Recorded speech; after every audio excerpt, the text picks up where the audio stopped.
సమాన పనికి సమాన వేతన చట్టాన్ని సాధించుకున్నాం.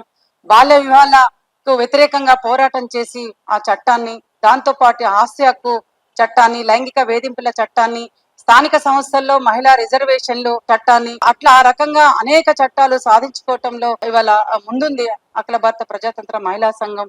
అట్లాగే తెలంగాణ రాష్ట్రానికి వచ్చినట్లయితే ఆస్తి హక్కు చట్టం ఎన్టీ రామారావు గారు ఉన్నప్పుడు తెలంగాణ రాష్ట్రంలో మహిళలకు చిన్నతనంలోనే పెళ్లి చేస్తే, భర్తలు చనిపోతే ఆ స్త్రీ ఎవరి మీద ఆధారపడి జీవించగలుగుతుంది, ఆత్మ గౌరవంతో ఎట్లా బ్రతకగలుగుతుందని ఆలోచించి 1,00,000 సంతకాల సేకరణ చేసి ఎన్టీ రామారావు గారికి ఇచ్చిన తర్వాత అసెంబ్లీ ముందు 6,000 మందితో పెద్ద ఎత్తున ధర్నా నిర్వహిస్తే ఎన్టీ రామారావు గారు ఆ ధర్నాకు అటెండ్ అయ్యి తప్పనిసరిగా ఈ ఆస్తి హక్కు చట్టం నా పరిధిలో లేకున్నా ఈ చట్టాన్ని తీసుకొస్తానని చెప్పి ఆస్తి హక్కు చట్టాన్ని చేశారు. ఆ చట్టాన్ని తీసుకురావటంలో కూడా ఐద్వా సంఘం చాలా కీలక పాత్ర పోషించిందని చెప్పదలుచుకున్నాం.